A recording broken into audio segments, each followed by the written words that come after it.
Hello, Facebook and YouTubers. It's Canuckboy123 again with another installment of my video log. Had a great weekend. Oh, before I get to that, you'll notice it's a little bit different. I'm driving in my car. I have a hands-free mount, so don't worry. I got both hands on the wheel now, and it's pretty easy to do. So anyway, I'm coming back from Nova Scotia. I spent the weekend there. I got there Saturday afternoon and stayed until today. Today's Monday. I had planned on coming home on Sunday, but I was too late. It was like 9 o'clock by the time we had everything finished, and then I sat around and spoke with my stepdad for another couple hours, so it was like 2 in the morning by the time we finished. So there's no way I was coming home. So I called in or emailed my boss and said I wouldn't be able to make it in today, and now I'm on my way home. So June 21st was the first year anniversary of my mom's passing. And part of the culture, I think I said this in one of the other video logs, is that we do 1 year of mourning, which means you don't do any ceremonies and you don't really do anything in the honor of that person for 1 year, just to mourn the passing. And then after that 1 year period is up, you get together with family and friends of the deceased, and you have a big ceremony. And the ceremony this time included a pipe ceremony, which we all took part in, and a talking circle as well. Talking circle is where everybody sits in a big circle, and the only person allowed to speak is the person who has the talking stick in their hand.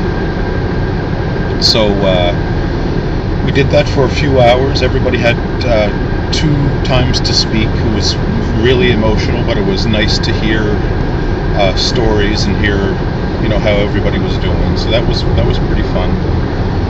So it was closure, I guess, for the passing of my mom, and it was a nice all-around ceremony. A couple strange things happened when I was there, but it sort of made like the presence of my mom was there. That was pretty neat. When I was in Annapolis Royal, or just outside, I heard on the news that recently a young girl overdosed on methadone. And she was not even a methadone user. She wasn't prescribed. For anybody who doesn't know what methadone is, it's a synthetic form of opium or heroin that they use to get people who are addicted to opiates, things like heroin and such, and even in some cases crack and cocaine. They use it to help them kick the addiction. The only problem is, it seems the drug is just as addictive, if not more addictive, than the drugs that it's designed to help you kick. So this young girl, not even prescribed it, overdosed on methadone and ended up dying from it. In clinics in Nova Scotia, and there's even some in New Brunswick, don't require the person to stay at the clinic to take their methadone dosage. Now, the methadone clinic that's in the health center where I work requires you to stand in front of a registered nurse and take your prescription there. To avoid people smuggling out any of the methadone, they dissolve it in juice, and the person has to drink it before they leave. And this helps ensure that the person isn't going to be selling the methadone on the street. But from what they said on the news, one of the clinics in Nova Scotia, it's probably more than one, didn't require them to stay in there, so they can take the pills home with them if they want. And what do you think they're going to do with pills? They're going to sell them, and then they're going to use the money to go out and buy the drugs that they want. It's no brainer. Jeez, a drug addict is a drug addict. Now, sure, some people are probably doing it the honest way, but there's the one or two that You don't want to do it honestly, and here's what you get: somebody dead or dying because of an overdose.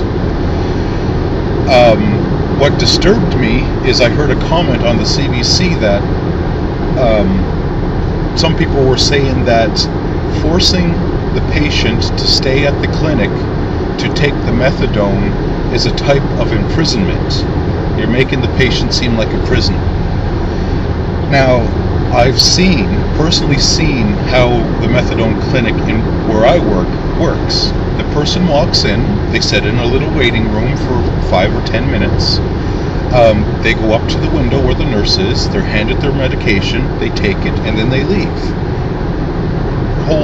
At most 10 minutes if they're early. That's how long they wait. So that's hardly a prison. I mean, and they're not forced to stay in there. If they want to step outside to smoke a cigarette, they can do that. They don't have to stay in there. So I think it's silliness. I think the way that the clinics do it, where they have to ensure that the person takes it there, which is by dissolving it in juice or water or something like that, is probably the best, in everybody's best interest. So yeah, that's kind of what I heard a bit on the weekend, and I thought, geez, that's kind of strange that they let the people take them home, because it's so easy for them to just go out and sell them. And prescription drug abuse and misuse is a big problem everywhere now.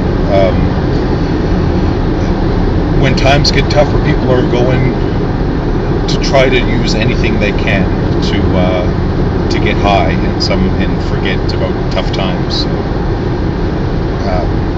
we got to help those people in other ways and help try to spread awareness about these dangers.